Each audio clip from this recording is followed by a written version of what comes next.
سلام، حالتون چطوره؟ الهام هستم، به کانال سهلی آرت خیلی خوش اومدین. همه فکر میکنن که ساختن این ست زیبا کم کم دیگه براشون 1.5 میلیون هزینه رو داره، اما واقعیتش یه چیز دیگه است. شما میتونید با هزینه 1 ساندویچ کل دیوار خونتون رو دکور بکنید. با من همراه باشید که متریال و وسایلی که برای ساختن این دیوار کوب‌ها رو لازم داریم بهتون معرفی کنم. من از MDF خام استفاده کردم که از چوب‌بری ها میتونید تهیه‌اش بکنید. 3 تا سایز 50x50، 40x40 و 30x30 رو با هزینه برش CNC که به صورت دایره‌ای بود رو 200 تومان برای من هزینه شد. وسیله که خیلی از اون استفاده می‌کنیم چسب چوبه. رنگ‌های اکریلیک رو لازم داریم و چسب ورق طلا، و من اینجا از ورق استیل استفاده کردم که شما میتونید از ورق طلا، ورق‌های مثل ورق نقره و رنگ‌های دیگه استفاده بکنید. ابزارهایی که برای فرم دادن نیاز داریم احتیاج داریم به قلمو، کاردک و کاردک هایی که یکم سطحشون بزرگتر باشه رو باز هم میتونید از اون استفاده بکنید. حالا که میتونید میبینید. و پودری که من برای برجسته سازی کارهام ازش استفاده میکنم پودر درزگیر کناف هستش، مارک کی پلاس. من ازتون میخوام اگه تازه میخواین تهیه بکنین مارک کی پلاس تهیه بکنید. به تاریخ انقضای اون دقت داشته باشید که تاریخ انقضا داشته باشه، کارتون با کیفیت تره. پودر با کیفیتی هستش و این کار رو برای گچبری‌های مدرن انجام میدن و تمام برجستگی‌هایی که روی تمام کارهایی که من انجام دادم با این پودر شده. این پودر در بسته‌های 20 کیلویی در بازار هست و فکر کنم قیمتش حدوداً 350-400 هزار تومان باشه. یه دونه‌شو که بگیرید یک عالمه کار رو میتونید باهاش بزنید و بسته به خلاقیت خودتون این کارها میتونه ابعادشون تغییر بکنه. شما میتونید مثلا 1 ساعت رو داشته باشین در کنار این ستتون و کاربردی ترش بکنید. حتی میتونید که در فرم‌های دفرمه این کارها رو بزنید. این برای آموزش کار در خدمتتون هستم. داستان خلق شدن این ست از اونجایی شروع شد که چند روز پیش داشتم توی پینترست میگشتم و این عکس‌ها رو دیدم، این کارا رو دیدم و خیلی خوشم اومد و تصمیم گرفتم که با متریالی که دارم یه نمونهشو برای خودم درست بکنم. مقداری آب رو در ظرف 1 بار مصرف میریزم و این همون پودر بتونه درزگیر هست. به آب اضافه میکنم به مقداری که 1 ملات غلیظ رو به ما بده و این پودر گچ روی آب رو بپوشونه. حالا برای استحکام کار از چسب چوب اضافه میکنم. 2 قاشق چسب چوب رو هم به مواد اضافه میکنم. این رو هم میتونید قبل اینکه پودر گچ رو بریزید داخل آب چسب چوبتون رو حل بکنید. من اینجا احساس کردم که مواد من رقیقه و احتیاج دوباره بهش پودر اضافه کنم. خب بهش اجازه میدیم، هم میزنیم و یک مواد 1 دستی رو به ما میده. من اون رو روی بیس کارم پخش میکنم با یک چیزی که مثل ماله است. ببینید با یک ماله‌ای که سطح صافتری داره. هر کجا نیاز داشت دوباره بهش مواد اضافه کردم و به حالت اینکه دستم میذارم بر میدارم حالت ضربه‌ای ناصافی هایی رو روی سطح کار ایجاد میکنم. بهش تایم میدم یکم خودش رو بگیره. اینجا بهتون دوباره نشون دادم که با یه کاردک ظریف با هر چیزی میشه این کار رو انجام بدین و سطح ماله رو نمدار کردم، نمش رو گرفتم و روی کار میکشم. بهش زمان میدیم کاملا خوش شد با 1 سنباد ناصافی ها رو از روی کار در واقع رگای کوچولو بیس زیر کار ما روی این همونطور که میبینید دارم یه خطوطی رو میندازم. من روی این میخوام که لایه لایه به صورت مثل موج دریا که لایه لایه روی هم میاد روش رو با همون پودر بتونه و آبی که میبینید دارم درست میکنم با همون مواد روش رو لایه لایه کار بکنم و یه برجستگی هایی روی کار بیارم. دوباره آب رو زدم. مواد رو به صورت پاششی سعی کنین روی آب بپاشین و سطح روی آب پر از گچ بشه. همونطور که میبینید از قسمت بالا شروع کردم به لایه لایه گذاشتن مواد و لبه های کار رو کاملا روی بیسم نمیخوابونم. اجازه میدم که یه طرف کار برجسته باشه، یک طرفش رو روی بیس کار میخوابونم. ببینید با لبه کاردک این قسمت رو انگار مثلا حالت برجستگیش رو ایجاد میکنید.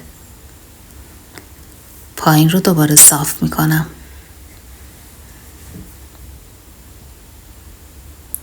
تمام این با همون پودر بتونه درزگیر هست و احتیاجی به هیچ تکسچر دیگه ای نیست. دستسازه و خیلی هم مقرون به صرفه.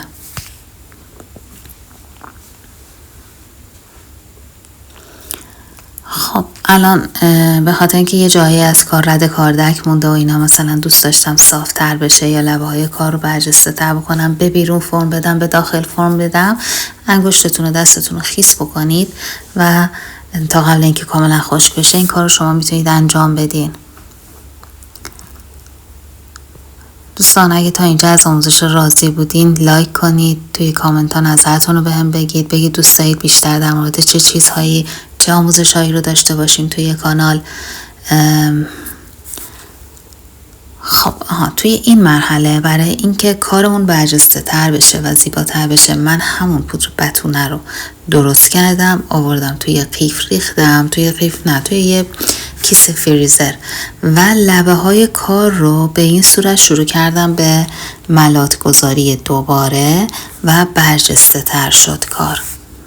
حالا برای اینکه کار بخوابه روی هم دیگه، ببینید با انگشت فضایی رو که اگه ایجاد شده با انگشت دستتون میزنید توی ظرف آب و اون فضا رو به هم دیگه وصل میکنید که کار مثلا روی هم جدا از هم نباشه، روی هم بخوابه.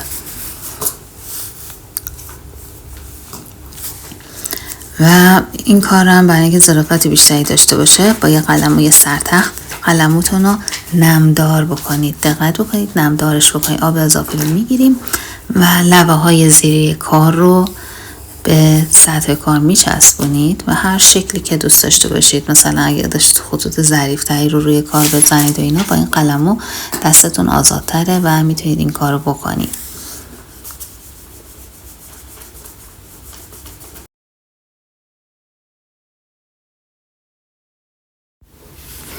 من روی تمام لایه ها این کار رو انجام دادم، یعنی یه دوره دیگه با قیف روی تمام برجستگی های کار رو پوشوندم و همونطور که میبینید لبه های کار رو هم بهش اضافه کردم برای اینکه کار ظریف‌تر میشه و یه ظرافت دیگه‌ای به کار میده، زیبایی بیشتری به کار میده. بافت قسمت زیری کار رو ببینید، بافتا از هم متفاوته. خب در مرحله بعد من این قسمت هایی که صاف بودش رو آوردم چسب چوب زدم و روی چسب چوب رو ماسه پاشیدم. ماسه شنو ماسه که لب دریا هست. من دوربینم رو گذاشته بودم اما فیلمش ضبط نشده بود و الان به خاطر اینکه اون قسمت رو پوشش بدم و محکم تر بشه کارم، دوباره یک مقداری پودر بتونه رو با آب رقیق میکنم و با انگشت یا با قلمو انقدر این رقیق هست که شما بتونید قلمو رو درون کار بزنید و با قلمو اون سطحی رو که ماسه زدین رو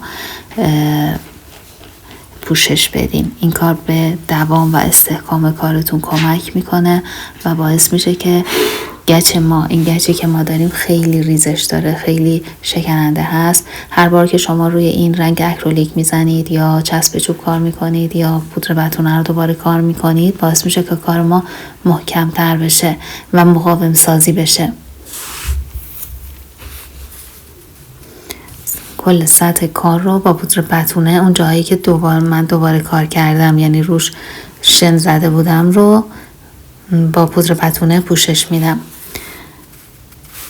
و دوباره خواستیم بافتش رو زنده بکنید به این حالت ضربه بزنید، روی کار بلند میشه.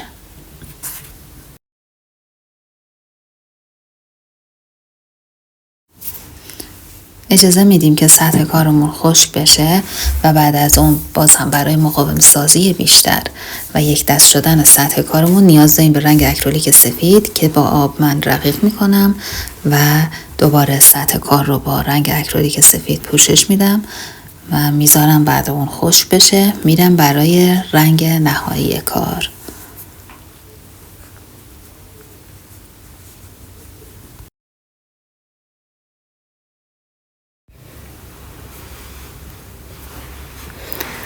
خب دوستان، برای انتخاب رنگ دستتون بازه و با توجه به سلیقه و رنگ دکور خونتون میتونید این کار رو انجام بدید. من توی گوگل سرچ کردم رنگی رو که میخواستم، پالت رنگی مورد نظر من آورد و من میخوام روی رنگ سبز، نسکافه کرم قهوه‌ای مشکی رو با هم دیگه قاطی بکنم و روی کارم بزنم. بریم ببینیم نتیجه کار چطور میشه. بزنید. من از رنگ‌های اکریلیک استفاده کردم. همونطور که می‌بینید اوکر دارم، سبز دارم، سفید، تمام اونا روی پالت می‌ریزم و میریم برای رنگ‌آمیزی کار. برای رنگ‌آمیزی کار یه دونه قلموی نرم رو من برمی‌دارم و به حالت ضربه‌ای باید رنگ بزنید، چرا که سطحمون ناصافه. من از رنگ‌های تیرم شروع کردم و برای اینکه کارم جلوه بیشتری داشته باشه، رنگ تیره رو، مثلا همین رنگ سبز رو آوردم با مشکی قاطی کردم و به حالت سایه‌وار از اون بالا شروع کردم به گذاشتن رنگ تیره و پایینش رو سبز روشن‌تر زدم و مرز این دوتا رو با هم دیگه فید کردم.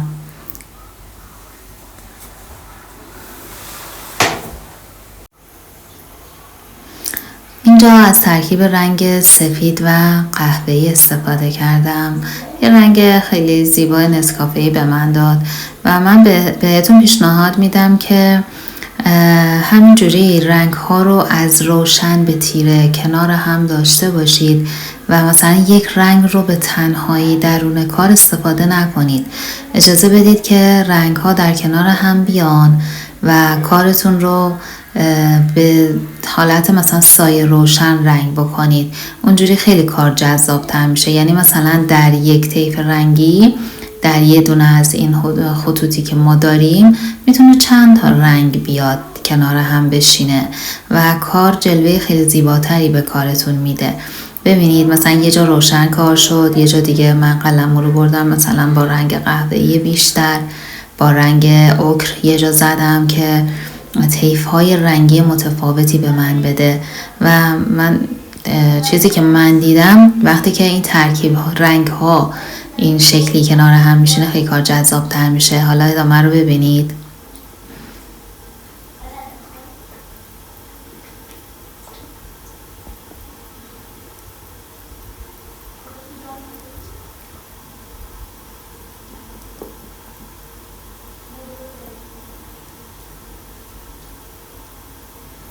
اینجا رنگ سفید بیشتری توی کار اومد، چرا که خود قلمو هم مقداری رنگ در درون خودش داره دیگه و فقط شما کافی رنگ سفید رو بردارین و بیاین روی کار به حالت ضربه‌ای بزنین.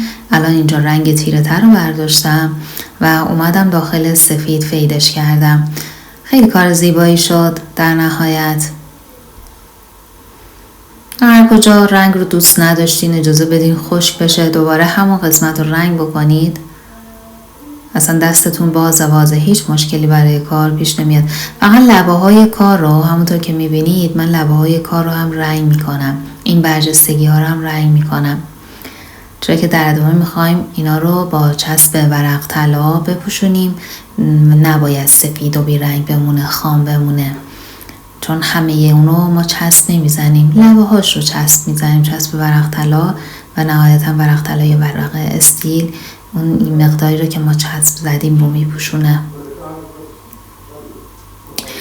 نکته دیگه هم که وجود داشت، من 2 تا 3 تا ستی رو که کنار هم با هم ساختم رو با همم رنگ کردم، چرا که اینا میخواستن یه طیف رنگی توشون بیاد، برای همین تا پالت رنگم خیس بود و رنگ ها تازه بودن، هم 2 تا رو با هم دیگه رنگ کردم که هماهنگی بیشتری در این ست وجود داشته باشه، در رنگ بندیشون هماهنگ تر باشن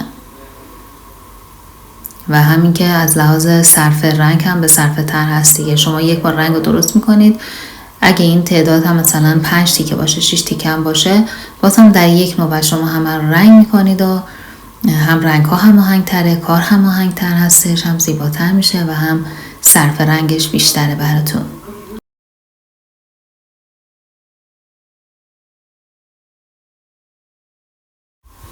هر کجا که خواستین رنگتون تیره تر بشه با رنگ مشکی یک کوچولو مشکی رو توی کار بیارین و هر کجام که خواستین روشن‌تر بشه یه مقدار سفید رو توی کار بیارین و روی خود بیس کار رنگ ها رو درون هم فید بکنید. اینجوری خیلی زیباتر میشه.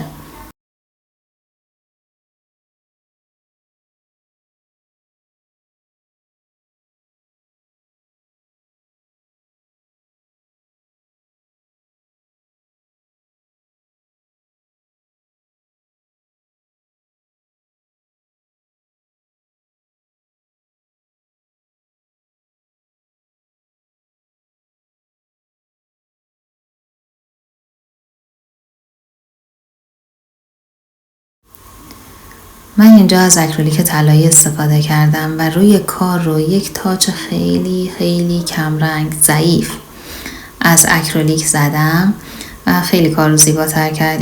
تمام این مراحل دیگه سلیقه‌ایه، اما من دوست داشتم این کار، یعنی باعث شد که یه جلوه دیگه به کار بده. از نزدیک نگاه میکنین خیلی زیباتر شد. خب چسب ورق طلا رو داریم، با رنگ اکریلیک رقیقش میکنم و احتیاج داریم به یه دونه لیوان یک بار مصرف. من از گوش پاک کن استفاده میکنم برای رنگ کردن لبه های کارم. میخوام که لبه های کار رو چسب ورق طلا بزنم و همونطوری که میبینید و یه قطره، خیلی نه، به خاطر اینکه چسب ورق طلا زمانی که خشک میشه بیرنگه، ما بهش رنگ اکریلیک رو اضافه میکنیم که دستمون بیاد که کجاها لازمه چسب ورق طلا رو بزنم، کجاها چسب گرفته نزده، چرا که چسب ورق طلا همونطور که گفتم بعد زدنش بیرنگ میشه. ببینید خیلی روون و راحت گوش پاک کن رو درون چسب میزنم و روی کار میغلطونم و بعد از این کار بهش اجازه میدم که خشک بشه. من حدود 2-3 ساعت بهش زمان دادم که خشک بشه و یه حالت نوچی پیدا میکنه. شما اگه دستتون رو جایی که چسب ورق طلا رو زدی بکشی، پوست دستتون انگار بهش میچسبه و این نشون میده که خشک شده و آماده است که شما ورق طلاها رو بهش بچسبونین. من از ورق استیل استفاده کردم. ورق استیل خیلی کیفیت و عیار بالاتری نسبت به ورق طلا داره، نیاز به پیکس کردن نداره و این کار هیچ وقت به هیچ عنوان خراب نمیشه. حتی اگه زیر آب هم بره اکسید نمیشه. خیالتون خیلی راحت باشه. مثلا یه کاری اگه میخواین دست مشتری بدین با ورق استیل اون کار رو پوشش بدین، خیلی خیالتون راحته. هر کجا که بره اون کار دوام بالاتری داره و خیلی درخشش و زیبایی بیشتری هم نسبت به ورق طلا داره. شاید یه کوچولو هزینه‌اش مثلا بالاتر باشه نسبت به ورق طلا، اما خب کیفیتی که ما اینجا داریم بالاتره.